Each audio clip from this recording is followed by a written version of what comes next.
அந்த வெள்ளைக்கார அதிகாரி தன்னுடைய அனுபவத்தில் எல்லாம் வல்ல அன்னையினுடைய பெரும் கருணையை தெரிந்து கொண்டதன் விளைவாக தனக்கு கண்ணொளி வழங்க வேண்டும் என்று அம்பாளிடத்தில் பிரார்த்தித்து அப்படியே கண்ணொளி பெற்று தன்னுடைய பிரார்த்தனையாக அம்பாளுக்கு கண் மலர் சாத்தினார். அந்த திருநாள் இப்பொழுதும் ஆண்டுதோறும் அங்கே நடைபெற்றுக் கொண்டு வருகிறது. எல்லாம் வல்ல அன்னை தன்னை அண்டி வருகின்றவர்கள் யாராக இருந்தாலும் அவளுக்கு அருள் புரியக்கூடியவள். சாதி, மதம், இனம், மொழி என்ற எல்லா எல்லைகளையும் கடந்திருக்கிறவள். எல்லா சமயத்துக்குள்ளும் மையப்பொருளாக விளங்கக்கூடிய சக்தியே அந்த அன்னை தான். அதனாலே அவள் இருக்கிற இருப்பிடத்திற்கு சமயபுரம் என்று பெயர். புறம் என்கிறோமே, புறம் என்றால் என்ன? மதம், இனம், மொழி என்ற எல்லா எல்லைகளையும் கடந்திருக்கிறவள். எல்லா சமயத்துக்குள்ளும் மையப்பொருளாக விளங்கக்கூடிய சக்தியே அந்த அன்னை தான். அதனாலே அவள் இருக்கிற இருப்பிடத்திற்கு சமயபுரம் என்று பெயர். புறம் என்கிறோமே, புறம் என்றால் என்ன? தங்குகிற இடம். தங்குகிற இடத்திலேயும் முக்கியமான இடத்திற்கு தான் புறம் என்று பெயர். அந்த புறம்ங்கிறான்ல, அப்படி ராமபுரம், கிருஷ்ணபுரம் என்றெல்லாம் சொல்லுவது போலே புறம் என்றால் முக்கியமான இடம். எல்லா சமயத்துக்குள்ளும் அவள் தங்கியிருக்கின்றவள் என்பதாலே தான் அவள் இருக்கிற இடத்திற்கு சமயபுரம் என்று பெயர். அவளுடைய திருவழியை நோக்கி சரணடையக்கூடியவர்கள் எல்லோருக்கும் அவள் தனத்தை தருவாள், கல்வியை தருவாள், ஒரு நாளும் தளர்வறியா மனத்தை தருவாள், தெய்வ வடிவத்தை தருவாள். நாம் வேண்டுகின்றவை எல்லாவற்றையும் வாரி வாரி கொடுப்பாள். அப்படி வாரி வாரி கொடுக்கின்ற அந்த அம்பாளுக்கு தேவைப்படுகின்ற கைகள் 18. அவற்றை பெற்றுக் கொள்வதற்கு நமக்கு தேவைப்படக்கூடிய கை ஒரே கை, அது நம்பிக்கை.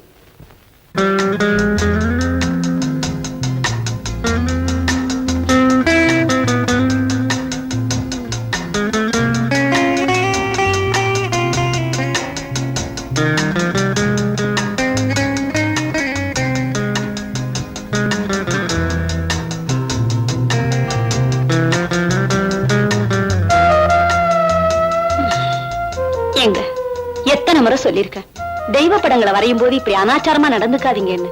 மீனாட்சி, அதெல்லாம் இந்த விஸ்வேசனுக்கு கிடையாது. சூளப்பிடாரிக்கு சுருட்டும், கருப்பண்ண சாமிக்கு கள்ளும் படைக்கிறத நீ பார்த்தது இல்லையா? பைத்தியம். எந்த ஒரு பொருளும் ஆச்சாரமாகிறதும் அனாச்சாரமாகிறதும் அவங்கவுங்க மனோபாவத்தை பொறுத்து. ஆரம்பிச்சிட்டீங்களா? ஏமா, அப்பா குணம் தான் உனக்கு தெரியும்ல. இப்படிப்பட்ட படத்தை வரையறத நீ தெய்வ கைங்கரியமா நினைக்கிற. அப்பா வேறும் தொழிலா நினைக்கிறாரு. அது தெரிஞ்சு நீ ஏமா அவரை தொல்லை பண்ற? அது மட்டும் இல்ல, தொழிலையே ஆத்மார்த்த நண்பனா நினைக்கிறேன். அந்த நண்பனோட இந்த சூழலில் தான் நெருக்கமா பழக முடியும். சரி சரி, எனக்கு பசி வயித்து கிள்ளுது, வாங்க சாப்பிடலாம். ஐயா வணக்கம். வாங்க உட்காருங்க.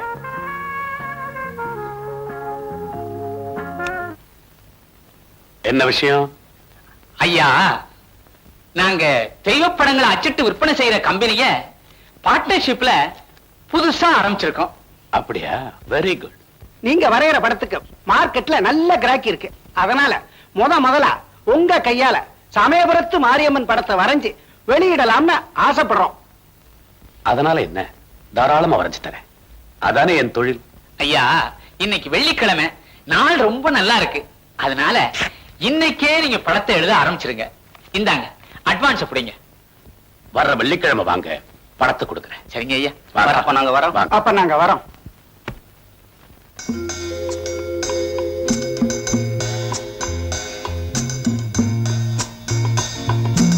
அப்பா, படம் வரைஞ்சிட்டீங்களா?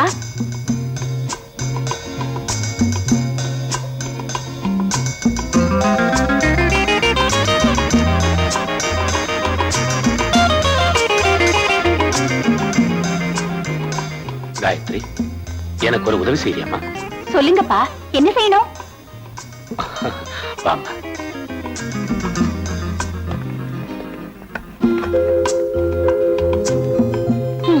வேலையோட வந்து சாப்பிடாம அப்படி அப்பா மகளும் என்னதான் பேசிட்டு இருப்பாங்களோ.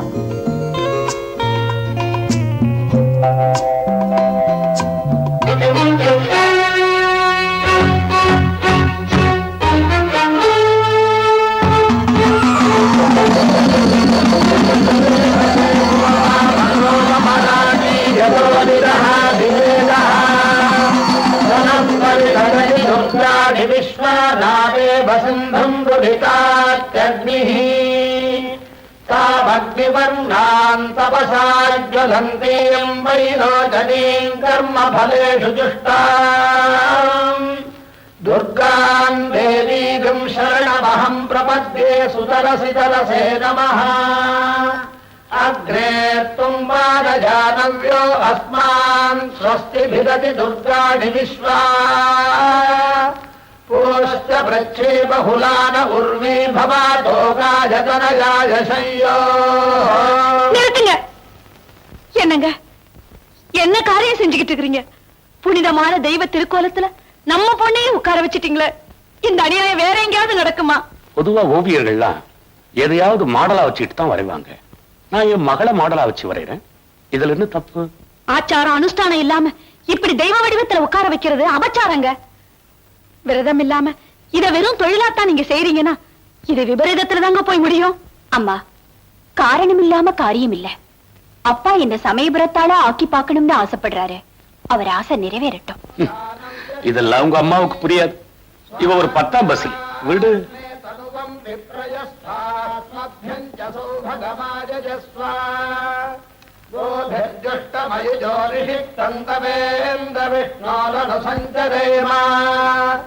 नागस्य पृष्ठमभिसंवसानो वैष्णवीयं लोक इह वादयन्ताम् कात्यायनाय विद्महे कन्याकुमारी धीमहि तन्नो दुर्गिः प्रचोदयात् हिरण्यवर्णाम् வணக்கம் ஐயா.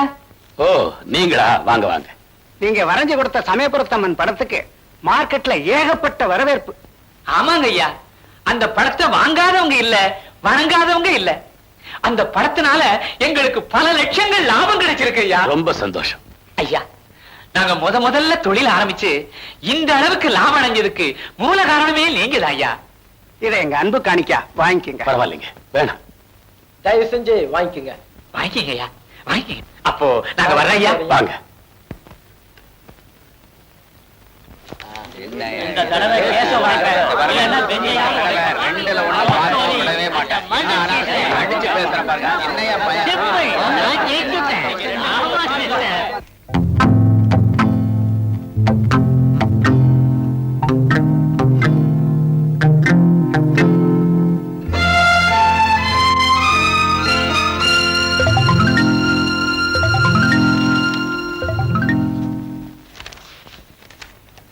Yes, proceed.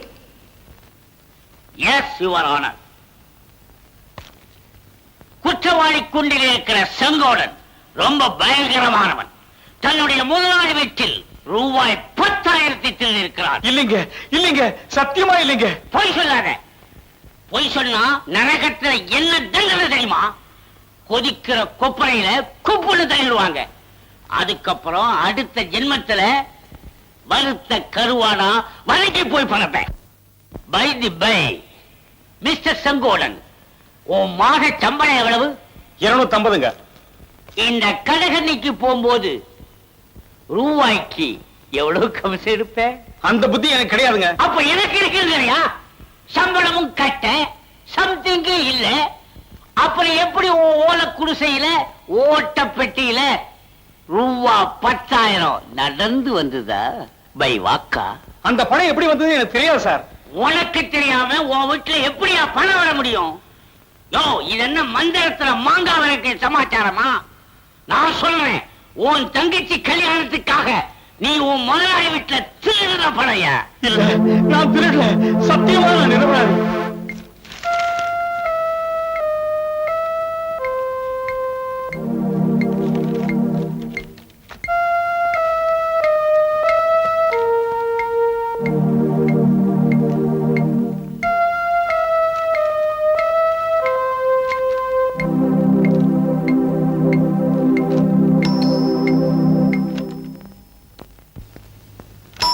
நான் திறக்கிறேன்.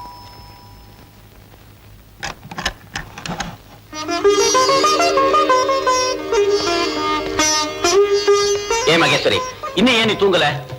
நாளைக்கு ஒரு தீர்ப்பு இருக்கு, எப்படி தூங்க முடியும்? அதான பார்த்தேன். நீதியே தூங்கினாலும் நீ தூங்க மாட்ட. ஆமா, ஒரு நாள் போல இப்படி அர்த்தராத்திரிக்கு வந்தா உங்க உடம்பு என்னத்துக்காகும்? டாக்டருக்கு நேரம் எது காலை எது? இந்த வீட்டுக்கு வந்த உடனேதான் எனக்கு ஒரு உடம்பு இருக்கு, ஒரு பொண்டாட்டி இருக்கா, ஒரு குடும்பம் இருக்கு ஞாபகத்துக்கு வருது. நல்லா ஜோடி சேர்ந்து போங்க. புருஷ மனைவியா லட்சணமா உட்கார்ந்து பேசி எவ்வளவு நாளாச்சு? அவ்வளவுதானே. வர ஞாயிற்றுக்கிழமை நான் நரசிம்ம பக்கமே போக மாட்டேன். உனக்கும் கோர்ட் லீவு. 2 பேரும் ஹனிமூன் கப்பல் மாதிரி ஜாலியா அங்க போயிட்டு வரலாம். வர்ற ஞாயிற்றுக்கிழமை ஆ. ஹனிமூன் கப்பல். ஆ. இப்படி சொல்ல ஆரம்பிச்சு இதோட 100வது ஞாயிற்றுக்கிழமை ஆகுது.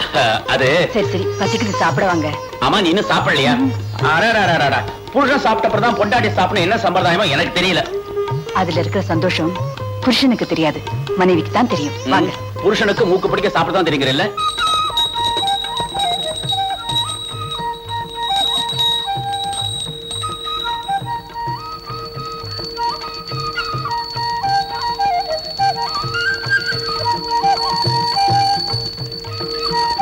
அப்பா நல்லா வேண்டிக்கிடி புள்ளையார நல்லா குனியா, உன் தலையில தான் ஒண்ணு இல்லையா, விபூதியாக இருக்கட்டும். கஜேந்திரா, கச்சிதமா எல்லா காரியத்தையும் முடிச்சிட்ட. இந்த பயலுக்கெல்லாம் நீதான் நல்ல புத்தியை கொடுக்கணும். புத்தி ஆய்க்கா வேணும். சுண்டலு ஓ, நீ என்ன கணபதியை பார்க்கவா வர? கடலை சுண்டலுக்காவே வர. கொடுக்கும். என்ன திட்டுது? திட்டல ஐயா, நம்ம எல்லாரையும் கியூல நிக்க சொல்லுது. ஏன்னா எல்லாம் கியூல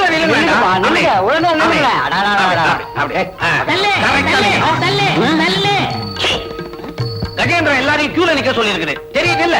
பெரிய வெள்ளக்காரையானே, அதுக்கு ஏபிசி தெரிய போகுது. பல்லவராயர, இதெல்லாம் கண்டுக்கிறாதீங்க.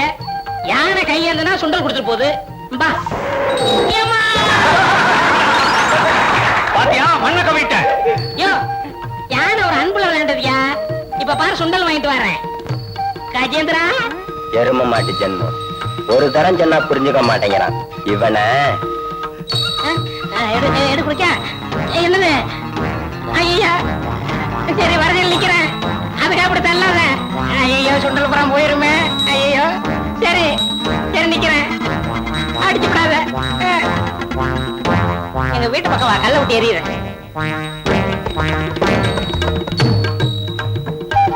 ஏய் சீதாராமா, நம்ம கஜேந்திரனை பத்தி உனக்கு தெரியாது. சமயபுரம் கோயில் யானையோட குட்டிடா. அந்த பரம்பரை பண்பாடு போயிடுமா? ஒழுங்கா வரிசையில நின்னு வரல, உன்னை சுண்டலாக்கி ஊர் பூரா விநியோகம் பண்ணிடுவான் நம்ம கஜேந்திரன்.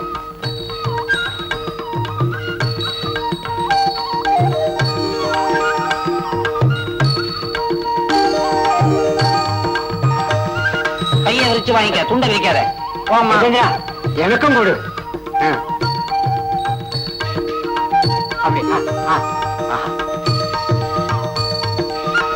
எல்லாம் போயிட்டாங்க, எனக்கு நிறைய கொடுத்துரு.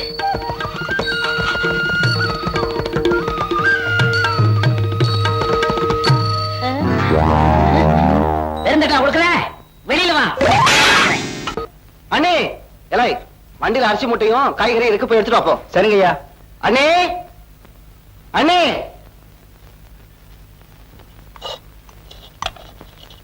என்ன நீ சமையல் பண்ணிட்டு இருக்கீங்களா? பின்ன சமையல் கட்டுல சங்கீதமா பாடுவாங்க. நீங்க பேசினாவே சங்கீதமா இருக்கு, பாடினா எப்படி இருக்குன்னு கேட்கறதுக்கு ஆசைதான். 5ஆம் தேதி கச்சேரி இருக்கு, வந்துடு. அடி சக்க நானா, எங்க கச்சேரி? வழக்கமான இடத்துலதான். வழக்கமா இடமா? கோர்ட்டுக்கு கச்சேரின்னு ஒரு பேர் உண்டு, அது தெரியாத பாத்தீங்களா? ஒரு நிமிஷத்துல காதுல பூ வச்சிட்டீங்களே. இவ்வளவு வயசாச்சு, இன்னும் அப்பாவியா இருக்கே. எப்படித்தான் உங்க ஊருக்கு நீ பெரிய மனுஷனாவும் கோயிலுக்கு தர்மகர்த்தாவும் இருக்கே தெரியல. அப்படி மட்டமா எழக்கூடாதீங்க நீ. வேணும்னா எங்க ஊருக்கு வந்து பாருங்க. நான் கணச்சா கட்டல, இனிமே நான் சட்டம். சுருக்கமா சொல்ல போனா எங்க ஊர்ல எவனுக்கு தோல்ல துண்டு இருக்காது, இடுப்புலதான் துண்டு இருக்கும். என்ன பண்ணையா, எப்படா வந்த? அண்ணே, நான் வர்றது இருக்கட்டும், நீங்க எங்க கிளம்பிட்டீங்க? ஒரு லீவு நாள் நல்ல நாள் இல்லாம எப்ப பார்த்தாலும் நர்சிங்ஹோம் நர்சிங்ஹோம் கிளம்புறீங்களே, உங்களை கேப்பர் மேப்பர் கிடையாதா? டேய் மடையா, விஷயம் இந்த என்னன்னு சாஜாப்லாம் சொல்லாதீங்க. இப்படி நீங்க ராத்திரி பகலமா அலைஞ்சிட்டு இருக்கிறதுனாலதான் இந்த வீட்டுல தொட்டில கட்ட முடியல. அன்னைக்கு ஒரு குழந்தை பிறக்கும், அதுக்கு பேர் சூட்ட அன்னைக்கு கட்டலாம்னு சுத்தமான தேக்கல வெள்ளி குமிழலாம் வச்சு ஒரு தொட்டில் செஞ்சு வச்சிருக்கேன். அதை வீட்டுக்கு கொண்டு வர விட மாட்டேங்கிறீங்களே. டேய், அதுக்கு என்ன குறை சொல்லி என்னடா பிரயோஜனம்? உங்க அண்ணி ஆபீஸ் ரூம்ல சட்ட புத்தகத்தை வச்சுட்டு உட்காந்துட்டா பெட்ரூம்ல பூஷா இருக்கிறதையே மறந்துடுறா. அவ கட்டில் பக்கம் வந்தாதானே நீ தொட்டில கொண்டு போட முடியும். இதுக்கு நான் தலையில ஓ மை காட் அடிச்சுக்கிறதா இல்ல ஓ மை லார்ட் அடிச்சுக்கிறதா? உங்க 2 பேருக்கு என்ன பேசுறதுன்னு ஒரு விவசாயே கிடையாது. நீங்க பேசிட்டு இருங்க, எனக்கு வேலை இருக்கு. அண்ணி அண்ணி, ஒரு முக்கியமான விஷயம். டெல்லியில இருக்கிற உங்க தம்பி ராமு சரியான சாப்பாடு வசதி இல்லாம கஷ்டப்பட்டு இருக்கான்னு சொன்னீங்கல்ல? ஆமா. அதுக்கு ஒரு அருமையான ஏற்பாடு பண்ணிட்டு வந்திருக்கேன். யாராவது சமையல்காரனை கூட்டிட்டு வந்திருக்கியா? ஐய, சமையல்காரன் இல்ல, சமையல்காரி. வெறும் சமையல்காரி இல்ல, வீட்டுக்காரையும் கூட. குழப்பறைய உங்க அண்ணன் மாதிரி. டேய் நீயாவது புரியும்படியா சொல்லேன்டா. நீங்க சும்மாருங்க அண்ணி. உங்க தம்பிக்கு பொருத்தமான ஒரு பொண்ணு இருக்கு. அந்த பொண்ணை பெத்தவங்க திருச்சியில ஏதோ ஒரு விசேஷம் சொல்லி வந்து தங்கி இருக்காங்க. நீங்க சரியா சொன்னா இன்னைக்கே கூப்பிட்டு பேசிடலாம். என்னங்க உங்க தம்பி திடீர்னு குண்டை தூக்கி போடுது? ஏடா நல்ல இடம் தானா? உன்னை நம்பி பேசலாமா? என்ன நம்பி பேசலாமாவா? பேசலாமா இல்லடா பேசலாமா? நீங்க சும்மா இருங்க. பாருங்க, உங்களுக்கு வைத்தியம் தான் தெரியும், அன்னைக்கு வழக்கு தான் தெரியும். எனக்கு மட்டும்தான் வாழ்க்கையை பத்தி தெரியும். புரியுதா? இன்னைக்கு சாயந்தரமே கூட்டிட்டு வரேன். இன்னைக்கே பேசி முடிச்சிடுறீங்க. ஓகே? உங்க குடும்பத்தை பத்தி நாங்க நிறைய கேள்விப்பட்டிருக்கிறோம். உங்க தம்பிக்கு எங்க மகளை கொடுக்கறதுல எங்களுக்கு எந்த விதமான ஆட்சேபனையும் இல்லை. ஆமாங்க, இந்த சம்பந்தத்துல எங்களுக்கு பரிபூர்ண சம்மதம். அப்புறம் என்ன, நல்ல முகூர்த்த நாள் பொண்ணு பஞ்சாங்கத்தை பாக்குறேன். ஏண்டா அவசரம் கொடுக்க? பொண்ணு பையனை பார்க்க வேண்டாமா, பையன் பொண்ணை பார்க்க வேண்டாமா? அந்த ஃபார்மாலிட்டிஸ் எல்லாம் எங்களுக்கு கிடையாது. எங்க சம்மதம், எங்க பொண்ணு. எங்க தம்பி அப்படித்தான். நாங்க பார்த்து முடிவு பண்ற எதையுமே அவன் தட்ட மாட்டான். இப்பவாவது பஞ்சாங்கத்தை பார்க்கலாமா? இவர் ஏதோ அப்பாவி பையன் நினைச்சாதீங்க. பெரிய மிராஸ்தார், இந்த வீட்டுக்கு செல்ல பிள்ளை. எனக்கு தம்பி இல்லாத குறைய தீக்க வந்தவன். ஆமா, தம்பி ரொம்ப ஜோவியல் இல்ல? கிடைச்சிடுச்சு. அடுத்த மாசம் 18ஆம் தேதி புதன்கிழமை அற்புதமான முகூர்த்த நாள். அன்னைக்கே கல்யாணத்தை முடிச்சிடலாமே.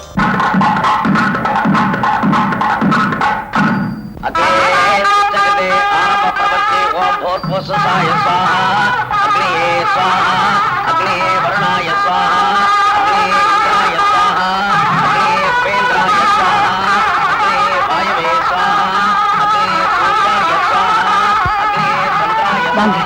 பகவான்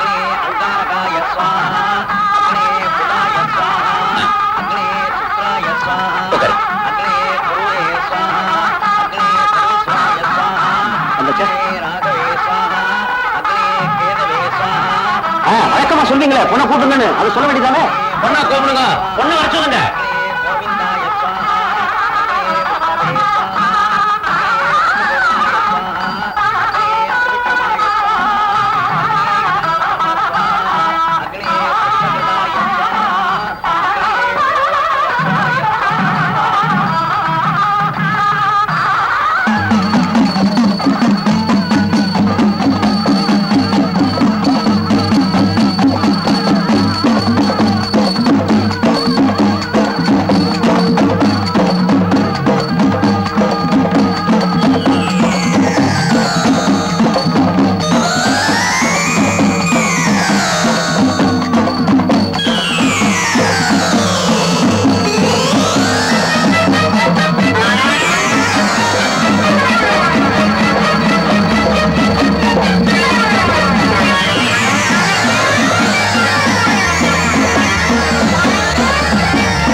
கொஞ்சம் நகருங்க.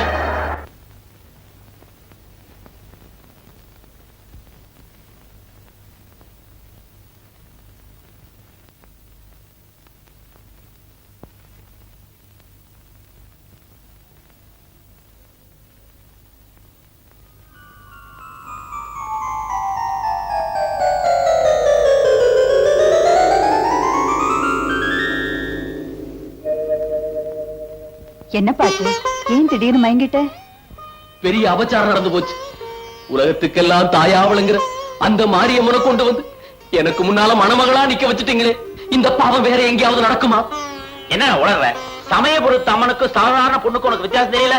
நல்லா பாடுறா, இது மனப்பொண்ணுதான், மகா சக்தி இல்ல. 1000 முறை பார்த்தாலும் அவ அம்மன் தான், நான் அவ பக்தன் தான். அதுக்கு ஆதாரம்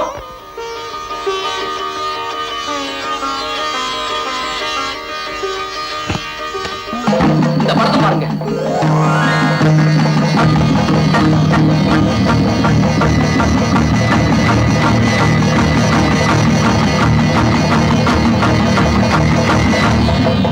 ஒவ்வொரு நாள் பொழுதும் இந்த அன்னையோட படத்துக்கு முன்னாலதான் எனக்கு விடி.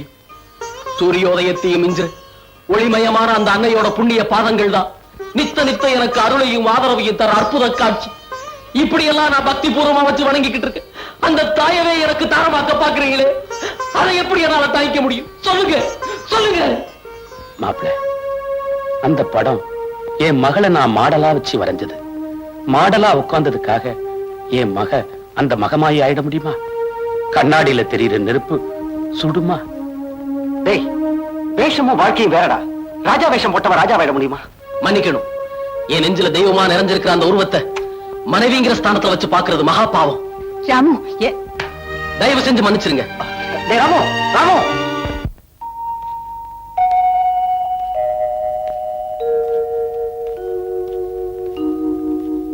நில்லுங்க.